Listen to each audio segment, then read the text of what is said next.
दोस्तों, महाभारत में हमें कर्ण की दानशीलता देखने को मिलती है। कर्ण ने अपने जीवन में बहुत सारे दान किए, परंतु आज के इस वीडियो में हम आपको कर्ण के अंतिम दान के बारे में बताएंगे और श्री कृष्ण ने उन्हें महादानी क्यों कहा था वो भी हम जानेंगे। तो दोस्तों, एक बार फिर से स्वागत है आपका हमारे YouTube चैनल ज्योतिष भविष्य पर। युद्ध का 17वां दिन समाप्त हो चुका था और कर्ण की पराजित हुई थी। दोस्तों, आप तो जानते ही हैं कि अर्जुन को विजय प्राप्त करने के लिए उन पर तब प्रहार करना पड़ा था जब वो धरती पर धंसे रथ के पहिए को निकाल रहे थे, और उसी कारण युद्ध के पश्चात भी अर्जुन का मन व्याकुल था। तभी वहां श्री कृष्ण आए और दुखी मन से कहते हैं कि आज महाधानी कर्ण का पतन हो गया। अर्जुन को थोड़ा आश्चर्य हुआ। वो सोचने लगे कि जिस वीरता का प्रदर्शन उन्होंने रणभूमि में किया, उसे ध्यान में रखते हुए आखिर क्यों केशव कर्ण को महारथी कहने के बजाय महादानी कह रहे हैं। और यही बात अर्जुन ने श्री कृष्ण से पूछ ली। तब श्री कृष्ण ने बताया कि उन्होंने ऐसा इसलिए कहा क्योंकि ऐसी स्थिति में भी कर्ण दान देने में सक्षम है। जिस पर अर्जुन ने कहा कि जो व्यक्ति अपने जीवन की अंतिम सांस ले रहा हो, भला वो कैसे दान कर सकता है। जिस पर श्री कृष्ण ने अर्जुन को ये बात बताने के लिए अपने साथ ब्राह्मण का रूप लेकर चलने को कहा।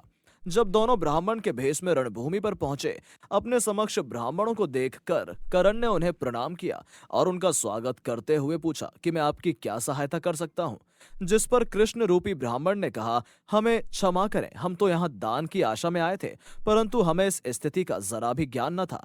हमें क्षमा करें, हम यहीं से खाली हाथ लौट जाते हैं। इस पर कर्ण ने उन्हें रोकते हुए कहा कि मैं आप लोगों का आभारी हूं कि आपने मुझे मेरे अंतिम समय में दान देने का सौभाग्य दिया।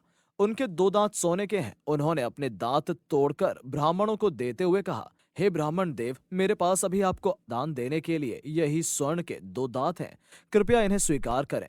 तभी श्री कृष्ण ने कहा कि इतना ही स्वर्ण हमारे लिए काफी है, परंतु यह स्वर्ण झूठन है, इसलिए हम इसे स्वीकार नहीं कर सकते। कर्ण ने सोचा कि इस बंजर रणभूमि में मुझे जल कहां से मिलेगा। इसे शुद्ध करने के लिए तभी कर्ण ने उसने अपना धनुष्य बढ़ने को कहा, जिससे वो उसे शुद्ध कर सके। जिस पर ब्राह्मण देव ने कहा कि मैं आपकी सहायता तो कर दूंगा, परंतु एक ब्राह्मण को दान करते समय उनसे श्रम करवाया तो यह स्वर्ण तुम्हारे द्वारा दिया गया दान नहीं, मेरे द्वारा किए गए श्रम से अर्जित होने वाला प्रतिबंध हो जाएगा। इतना सुनते ही कर्ण को दान के नियम का भान हुआ और उन्होंने दर्द में ही उस धनुष तक गए और उससे वरुण रास्त्र का संधान कर जल उत्पन्न करके स्वर्ण को शुद्ध किया और उसे स्वीकार करने को कहा। महादानी की इस दानवीरता को देखकर दोनों अपने वास्तविक रूप में आ गए और महादानी का विवादन किया। और श्री कृष्ण ने कर्ण से कहा, हे महादानी, आज से पहले आप जैसा न कोई दानी था और न होगा। आज से मैं आपको अपनी शरण में लेता हूँ। तो दोस्तों, इस तरह से महादानी कर्ण ने अपनी दानशीलता का परिचय देकर कृष्ण के इस कथन को सिद्ध किया था। और साथ ही हमारी कथा भी यहीं समाप्त होती है। यदि आपको वीडियो अच्छी लगी हो तो हमारे चैनल को लाइक, शेयर और सब्सक्राइब करें। धन्यवाद।